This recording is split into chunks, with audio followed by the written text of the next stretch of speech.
Welcome to Lakshmi ప్రయాణం. లక్ష్మీ ప్రయాణానికి స్వాగతం, సుస్వాగతం. హరే కృష్ణ. ఈరోజు ఏకాదశి స్పెషల్ కినోవా పనీర్ పులావ్ ఎలా చేయాలో చూద్దామండి. రండి. నన్ను గ్యాస్ వెలిగించేసి ప్యాన్ పెట్టుకొని అందులోని పీనట్ ఆయిల్ వేయాలండి. ఏకాదశి ప్రసాదం ఎప్పుడు చేసినా దేశీ ఘీ వేయాలి, నెయ్యి, ఆవు నెయ్యి లేకపోతే పీనట్ ఆయిల్ యూస్ చేయాలండి. 2-3 స్పూన్ పీనట్ ఆయిల్ వేసుకొని పన్నీర్ ఫ్రై చేస్తున్నాను. ముందు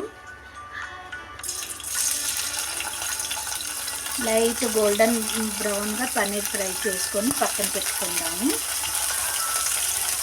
ఇలా గోల్డెన్ బ్రౌన్గా ఫ్రై చేసుకున్నాము, పక్కన పెట్టుకున్నాం.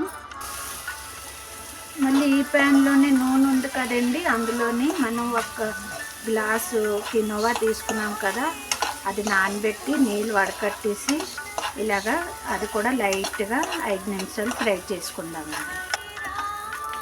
ఫ్రై అయిందండి. ఏ గ్లాస్తో కినోవా తీసుకున్నామో ఆ గ్లాస్ తోటే 1 గ్లాస్ వాటర్ వేసేసుకుందాము. వాటర్ వేసుకొని లో ఫ్లేమ్లోనే వాటర్ వేసుకున్నాం కదా, మీడియం ఫ్లేమ్లో పెట్టేసి ఉడికించేసుకుందామండి. చూడండి ఎంత చక్కగా రైస్ కినోవా ఉడికిపోయింది. ఇది ఒక బౌల్లో ట్రాన్స్ఫర్ చేసుకుందామండి. మళ్ళీ ఆ ప్యాన్లోనే అండి ఆయిల్ వేసుకొని 3 గ్రీన్ చిల్లీస్ వేసుకుందామండి, చిన్న చిన్న ముక్కలు కోసుకొని. మళ్ళీ 1/2 స్పూను జీరా, అలాగే ఒక చిన్న ముక్క అల్లం అండి వేసుకొని ఫ్రై చేసుకుందాం. చిన్న ముక్కలు 1 క్యాప్సికమ్ వేసుకుందామండి, వేసి ఫ్రై చేద్దాం. అలాగే 1 క్యారెట్ తురుము, గ్రేటెడ్ క్యారెట్ 1 వేసుకొని ఫ్రై చేసుకుందాం. ఇందులో రుచికి సరిపడా సేంధా నమక్ వేయాలండి, 1/2 స్పూను. పన్నీర్ వేపేసి ఉంచుకున్నాం కదండి, పన్నీర్ కూడా వేసేద్దాం. వేపేసి బాగా కలుపుదామండి. తర్వాత ఇందులోనేమో ఏకాదశి గరం మసాలా అండి, ఇది 4 లవంగాలు, 2 ఇలాచీ, చిన్న ముక్క దాల్చిన చెక్క, 1 ఎండుమిర్చి, 4 నుంచి 5 మిరియాలండి, జీలకర్ర 1/2 స్పూను వేసుకొని మిక్సీ ఆడేసి ఆ పౌడర్ కూడా వేసుకుందామండి. వేసుకొని కలుపుకుందాం.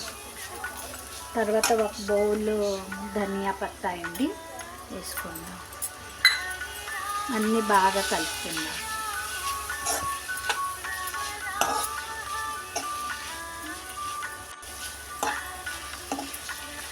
కినోవా ఉడికించుకొని పెట్టుకున్నాం కదండి, అది కూడా యాడ్ చేసేసుకుందాం. యాడ్ చేసి బాగా కలపాలి, బాగా మిక్స్ చేయాలండి.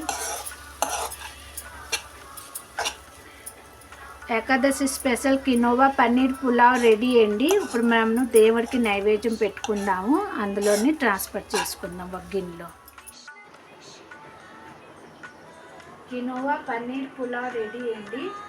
ఇదేమో నేనేమో పెరుగులోని కొంచెం సెండా నమకు, షుగరు 1 స్పూను, చిన్న చిన్న ముక్కలు కుకుంబర్ వేసి చేసానండి రైతా.